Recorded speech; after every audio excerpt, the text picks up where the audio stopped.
புரட்டாசி மாதத்தில் பெருமாளுக்கு செய்ய வேண்டிய நெய்வேத்தியங்கள் என்னென்ன அப்படின்னா, புரட்டாசி மாதத்துல வருகின்ற ஏதாவது ஒரு சனிக்கிழமைய நீங்க தேர்ந்தெடுத்துக்கோங்க.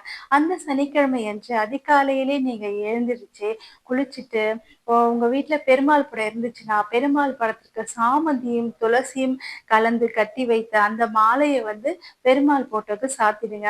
அன்னைக்கு நீங்க ஒரு பொழுது இருங்க. காலையில இருந்து பெருமாள நினைச்சு சாப்பிடாம அவர நினைச்சுக்கிட்டே சாப்பாடு செய்ய ஆரம்பிங்க. நீங்க செய்யற அந்த பட்சணங்கள் ஒரு 3 வகை சாதமோ, 5 வகை சாதமோ, சர்க்கரை பொங்கல், வெண்பொங்கல், அப்புறம் புளி சாதம், இல்ல லெமன் சாதம், வடை, பாயாசம், இப்படி கலவை சாதங்கள் உங்களுக்கு தெரிஞ்ச கலவை சாதங்கள் எதுவா இருந்தாலும் சரி, 3 வகை, இல்ல 5 வகை, இல்ல 7 வகை சாதம் எப்படி இருந்தாலும் சரி, அதை செஞ்சு ஒரு இலையில வச்சு பெருமாளுக்கு படைச்சிருங்க.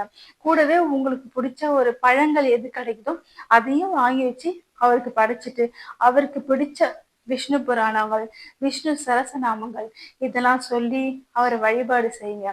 வழிபாடு செஞ்சு முடிச்சுட்டு உங்க அக்கம் பக்கத்து வீட்டுல இருக்கிறவங்களுக்கு நீங்க சாமி கும்பிட்டு அந்த சாப்பாடு எடுத்துட்டு போய் மத்தவங்களுக்கு கொடுங்க. தான தர்மங்கள் தான் பெருமாளுக்கு ரொம்பவே பிடிக்கும். அதனால ஒரு 4-5 பேருக்கு சாப்பாடு நீங்க அன்னதானமா கொடுங்க. தான தர்மம் செய்யுங்க. இந்த தான தர்மம் விஷ்ணு பகவானுடைய எல்லா அருளையுமே உங்களுக்கு பெற்று தரும்.